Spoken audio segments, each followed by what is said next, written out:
স্বপ্নের ফার্মের উদ্দেশ্যে রওনা দিতেছি। সো বাজার আমরা এই মুহূর্তে আছি ক্ষুদ্র মালিবাড়ি চৌরাস্তা বাজারের উত্তর সাইডে। সো আমরা যাবো জায়গিবিটাতে এইদিকে। সো আমরা জায়গিবিটা ওখানে যাব। ওখানে একটা স্বপ্নের ফার্ম আছে। সো ওদের ফার্মটা অনেক বড়। ওখানে ওরা ব্রয়লার এবং লেয়ার ওখানে ওরা পালে। আমরা ওখানে যাব এবং সমস্ত ক্যাটাগরি আমরা ওখানে তুলে ধরবো। সো বাজান আপনারা সঙ্গেই থাকুন এবং ভিডিওটি শেষ পর্যন্ত দেখবেন ইনশাআল্লাহ। প্রতি মুহূর্তে আমরা ফার্মের কাছে এসে গেছি। সো এখানে একটি ফার্ম, বাড়ির সামনে আর একটি ফার্ম আছে। তো আমরা এই ফার্মের ভেতরে ঢুকবো আর ওখানে ঢুকিয়ে দেখবো যে লোকজন ওখানে আছে। লোকজন বলতে কি ওখানে যে পরিষ্কার করতেছে ওটা আমার মামা হয়, আর সে আমার সেমিয়ার। সেই উদ্যোগ নিতে আমরা দেখবো এখন তার সেই স্বপ্নের ফার্মটি। সো যাওয়া যায়।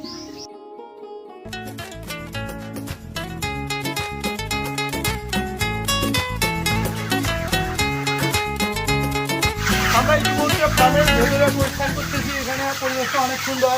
এখানে যে বয়লারগুলো আপনারা দেখতেছেন এগুলো বয়স 28 দিন চলতেছে। এগুলো একদিনের বাচ্চা এখানে ঢোকানো হয়েছিল। এগুলো একদিনের বাচ্চা এখানে ঢোকানোর পর এদের বয়স 28 দিন হয়ে গেছে। বিকজ 30 দিনের মাথায় এগুলো সেল দেওয়া হবে।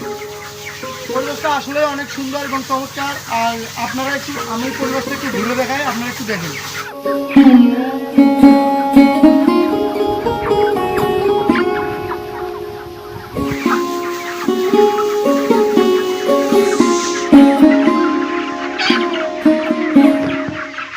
কক্ষের মধ্যে পরিস্থান করতেছি, এইটার দৈর্ঘ্য হলো 30 ফিট এবং প্রস্থ 8 ফিট। তো এতটুকু অবস্থার মধ্যেও যে সে একটা উদ্যোগ নিয়েছে, এখানে বলার মতো আর কিছু নাই। এর অনেক বড় বিশাল কাজ করেছে। সমাধান আপনারাও চাইলে নিজের বাসা থেকে এমন একটা উদ্যোগ আপনারাও নিতে পারেন। অথবা আপনাদের মনের কিছু সংকোচ থাকতে পারে, কিন্তু প্রথম অবস্থায় কোনো সংকোচ দ্বিধাবোধ করলে চলবে না। তো আপনিও চাইলে এরকম একটা স্বপ্নের ফার্ম দিতে পারেন। আমরা এই মুহূর্তে প্রথম নম্বর কক্ষে আছি। দ্বিতীয় নম্বর কক্ষ বাড়ির সামনে। যেহেতু আমরা সকাল সকাল এখানে এসেছি, এখানে পরিষ্কার পরিচ্ছন্নতার কাজ চলতেছে। কিছুক্ষণ পর আমরা ওই ফার্মে যাব। আর বিস্তারিত যা আছে সব কমেন্ট আপনারা চেক দেবেন।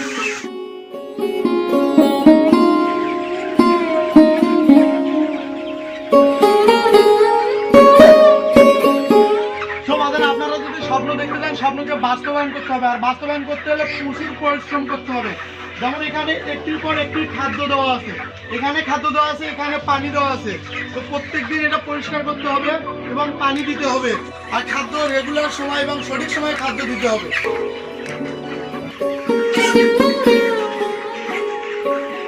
এগুলো বললে খাদ্য মূলত 3 বেলা দিতে হয়, সকাল, দুপুর আর রাত। আর এগুলোর পিছনে অল টাইম একটি করে লোক থাকতে হবে, না হলে স্বপ্নের ফার্ম কখনো পূরণ হবে না।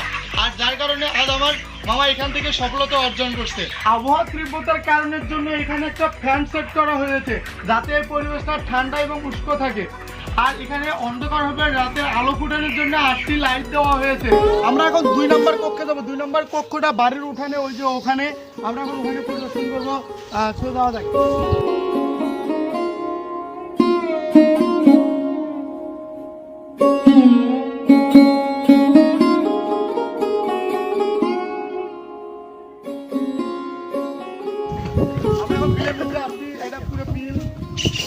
জায়গার মধ্যে এই ফার্মগুলো অবস্থিত।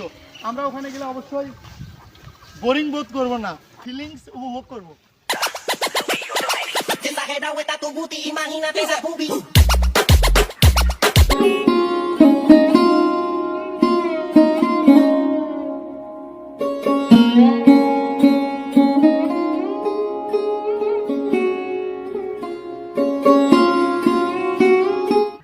বাক্য আছে যে পরিশ্রম কখনো বৃথা যায় না। আর এই পরিশ্রম করে ছোট্ট পুঁজি থেকে আজ সফলতা অর্জন করছে। আর সেই স্বপ্নের খামার অর্জন করছে আমার এক মামা। আজ তাকে নিয়ে এই গন্তব্যস্থানে আমরা পৌঁছেছি। পুরো ফার্মটা আমরা ঘুরলাম, দেখলাম এবং বুঝলাম সে অনেক পরিশ্রমী। সে দিনের বেলা অনেক পরিশ্রম করে। এই যে ব্রয়লার ফার্মটা দেখতেছেন, দুইটা ব্রয়লার ফার্ম, সে দিনে ব্রয়লার ফার্মের সময় দেয় এবং রাতে সে ফ্রিল্যান্সিং করে। তো আমরা এখন তার মুখ থেকে শুনবো তার জীবনের গল্পটা। সে অল্প বয়সে, সে মাত্র 20 বছর বয়সে আজকে তার অনেক অনেক টাকা আর্ন করেছে। তো আমরা তার এই ছোট্ট পুঁজি থেকে বড় হওয়ার যে গল্পটা আমরা তার মুখেই শুনবো এবং তার মুখে গল্প শুনে নিজেকে গড়ে তোলার চেষ্টা করবো ইনশাআল্লাহ। সো ভিডিওটি যদি ভালো লেগে থাকে অবশ্যই লাইক কমেন্ট শেয়ার করতে ভুলবেন না, আর অবশ্যই চোখ রাখবেন রাসেল 50 পর্দায়। একটা করে ব্রয়লার মুরগির ওজন হয়েছে 1892 গ্রাম। যখন এই বাচ্চাগুলো এখানে পরিচর্যা করছিল তখন ওজন আসছিল মাত্র 25 গ্রাম। 25 গ্রাম থেকে আজ একটা করে ব্রয়লার হয়ে গেছে 1892 গ্রাম। তো আপনারা এখানে বুঝতে পারছেন যে লাভের যে কীরকম একটা অঙ্ক। এখানে প্রত্যেকটি ব্রয়লারের পিছনে যে খরচ, যে এখানে প্রত্যেকটি ব্রয়লারের পিছনে খরচ হয়েছে 130 টাকা থেকে 20 টাকা। আর একটি করে ব্রয়লার হয়েছে 1892 গ্রাম। যে ব্রয়লারটি ছিল মাত্র 25 গ্রাম থেকে এত বড় হয়েছে। তো এখানে প্রচুর পরিশ্রম করতে হয়েছে। আমরা একটু ঘুরে দেখাই। তো আমরা যে কক্ষের মধ্যে আছি, এই পুরের যে একটা চতুর্ভুজ চারকা নিয়ে এসেছিলাম, এখানে পুরের আমি 60 দৈর্ঘ্য আছে 30 ফিট, প্রস্থ আছে 30 ফিট, এই টোটাল 60 ফিট ঘরের মধ্যে আমরা অবস্থান করতেছি। আর এখানে খাদ্য দেওয়া হয়েছে। আমরা এই মুহূর্তে আমার মামার সাথে আমরা কিছু কথোপকথন করবো। সে অনেক পরিশ্রম করতে এসে খাদ্য দিয়েছে। তো দেখেন আপনারা একটু সে খাদ্য দিয়েছে। তো আজ আমি এখানে এসে আমার মামার ফার্মটা দেখে আমি অনেক আনন্দিত এবং গর্বিত। তো এখন আমি আমার মামাকে কিছু জিজ্ঞেস করবো, আপনারা সঙ্গে থাকুন। আসসালামু আলাইকুম মামা। ওয়ালাইকুম আসসালাম। তো মামা কেমন আছেন আপনি? আছি আলহামদুলিল্লাহ, আপনি কেমন আছেন? আছি মামা, আমি ভালো আছি। আমি অনেকদিন থেকেই শুনি যে তুমি ব্রয়লার ফার্ম দিতেছো বা দিয়েছো, পুজো থেকে শুরু করছো। আমি অতটা গুরুত্ব দিই নি মামা। আমি জানি আরও ফির অনেকেই বলছিল যে তুমি ফ্রিল্যান্সিংও করো। এগুলো শুনে আমি তো আর বাসায় থাকতে পারিনি, যার কারণে তোমার সাথে আমার সাক্ষাৎটা হলো এবং রাসেল 50 দর্শকের কাছে আমি এই ভিডিওটা পৌঁছে দিতে চাই। আপনি যেহেতু আসছেন আমিও অনেক খুশি হয়েছি। সেক্ষেত্রে যেহেতু আমি একটা উদ্যোগ নিয়েছি, সেক্ষেত্রে আমার এটা আমি মনে করি যে আমার এই বয়সে আমার উদ্যোগটা অনেক ভালো। কারণ আমার ইচ্ছা ছিল আমি এটা শুরু করি 2021 সালে। আমি যখন এসএসসি পরীক্ষা দেই, তারপরে আমি ভাবলাম যে এভাবে তো আর চলবে না, কিছু না কিছু করতে হবে। সেক্ষেত্রে আমি আমার প্রথম ফার্মটা দিই বাড়ির পিছনে, ওইটা ছিল 25 হাত। ওখানে আমি 400 বাচ্চা উঠাইছিলাম। ওখান থেকে আমার আস্তে আস্তে দেখা যায় যে আমার ভালো একটা ইনকাম জেনারেট হতো। প্রথমত আমি যখন শুরু করি তখন আমার 3 মাসে আমার 15,000 টাকা লস হয়েছিল। 3 মাসে 15,000 টাকা? প্রথম যে প্রজন্মটা তুমি শুরু করছো তখন আমি যখন শুরু করছি 15,000 টাকা লস হয়েছিল। 2021 সালে আমি যখন শুরু করছি সেই সময় আমার 3 মাসে 15,000 টাকা লস হয়েছিল। তখন আমি ভাবলাম যে না, আমি যেহেতু লস খাইছি আমি এটা ছাড়বো, হাল ছেড়ে দেওয়া যাবে না, আমি এটা ছাড়বো না। আমি তখন থেকে এটা একদম ধরে রাখছিলাম, কারণ আমার এখান থেকে কিছু করতেই হবে। কারণ আমি যেহেতু শুরু করছি আমাকে শেষটা দেখতেই হবে। আমার ইচ্ছা ছিল, আমার আগ্রহ ছিল, আমার নিজের প্রতি আমার একটা বিশ্বাস ছিল। এই জন্য আমি আজকে আলহামদুলিল্লাহ।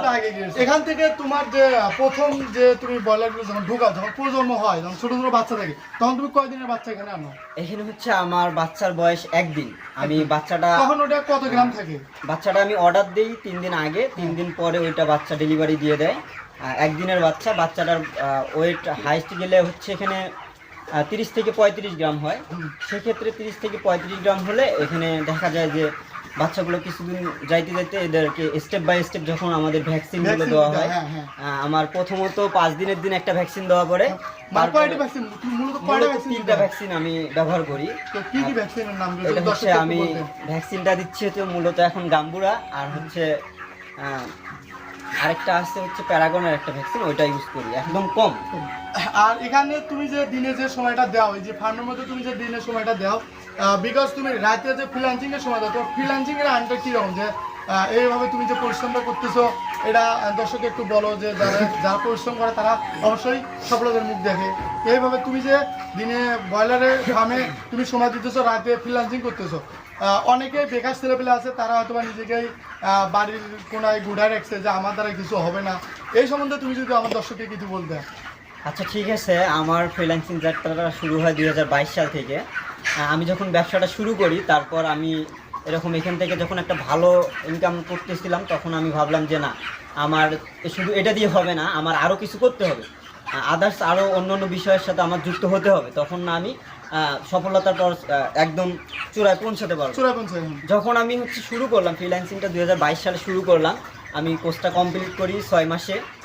6 মাসে একটা কোর্স কমপ্লিট করার পর আমি ওখান থেকে আলহামদুলিল্লাহ 8 মাস পর আমার কোর্স কমপ্লিট করার 2 মাস পর আমার টোটালি কোর্স শুরু করার থেকে একদম 8 মাস পরে আমি ফাইবার থেকে ইনকাম শুরু করি। আলহামদুলিল্লাহ। ফাইবার থেকে যখন আমি ইনকাম শুরু করি তখন আমি এদিকে ব্যবসার প্রতি একটু ফোকাস কম দিছিলাম। তখন আমি ব্যবসাটা একটু স্থগিত রাখছিলাম। এখন মোটামুটি আমার ফাইবার থেকে রানিং চলতেছে। হ্যাঁ, ফাইবার থেকে প্রতি মাসে আমার $300 থেকে $400 আসে, আর প্লাস প্রতি মাসে এখান থেকে আমার 20 থেকে 25,000 টাকা আসে। শুধু হ্যাঁ। ফ্রিল্যান্সিং থেকে না, বয়লারের আমার হচ্ছে ফ্রিল্যান্সিং থেকে আমার প্রতি মাসে $300 মতো আসে। হ্যাঁ। $300 থেকে $400, $300 থেকে $400 হলে আমার এখানে অটোমেটিক 40,000 প্লাস হয়। Plus। আর যখন হচ্ছে দেখা যায় যে আমার ওখান থেকে 40 আসতেছে, এখান থেকে 20-30 আসতেছে, হ্যাঁ। আলহামদুলিল্লাহ আমার ভালো একটা পর্যায়ে ভালো একটা গ্রেডের অ্যামাউন্ট আসতেছে। আসতেছে। তো তুমি যখন এগুলো ফ্রিল্যান্সিং শুরু করছিলে বা ফান্ডা শুরু করছিলে, তখন তো মানুষ, তোমার বন্ধু বান্ধব অনেকে অনেক কিছু বলছিল, এই এখন- সম্পর্কে যদি কিছু এখন বলতে। অনেকেই অনেক কিছু বলবে, এটা স্বাভাবিক। মানুষ থাকেই সমালোচনা করার জন্য। হ্যাঁ। আমি যেটা মনে করি যে মানুষ থাকে সমালোচনা করার জন্য। আমি যদি এখন এখান থেকে ব্যর্থ হই তারপরেও মানুষ সমালোচনা সমালোচনা করবে, করবে। যদি সফল হই তারপরেও সমালোচনা করবে। করবে। কারণ এই ফ্রিল্যান্সিং জগতের যে বিষয়টা, এটা কিন্তু মানুষ এখন পর্যন্ত ঠিকভাবে জানে না। জানে না। আমাদের গ্রামের এলাকার লোকেরা কিন্তু এটার এখনো যে বোঝেনি। গভীরতাটা, এটা হ্যাঁ। কিন্তু এখন পর্যন্ত জানে না।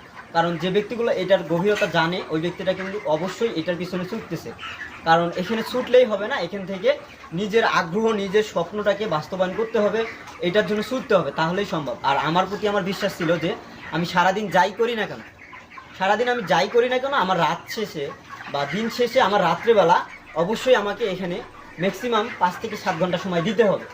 কারণ আমার এই যে আমি একটা সময় আমি এমন পর্যায়ে গেছিলাম যে আমার রাত্রেবেলা 10টা বাজতেই আমার চোখ বন্ধ হয়ে আসে। আর এখন আমার এখান থেকে দেখা যায় এমনও রাত আছে কাজ করতে করতে আমার ফজরের আজান দেয়। আসলে একটু দর্শক থেকে যদি আপনার এই ফার্মে কেউ আসে বা এই ভিডিওটা দেখার মাধ্যমে যদি এখানে কেউ আসে, তাদের জন্য যদি একটু স্যাক্রিফাইস করতেন তখন কেমন হতো? এখন হচ্ছে স্যাক্রিফাইস বলতে যে ব্যক্তিগুলো এখান থেকে মুরগি নিতে চাইবে মানে তাদেরকে আমাদের আমি এই ভিডিওর উদ্দেশ্যে যে আসবে আর কি, তাদের কথা বলতে। তাদের মাধ্যমে আমি এখন হচ্ছে তাদেরকে পাইকারি রেটে, আমি যে পাইকারি রেটে সেল করি ওই রেটে দিতে পারবো। কারণ এর বেশি তো আর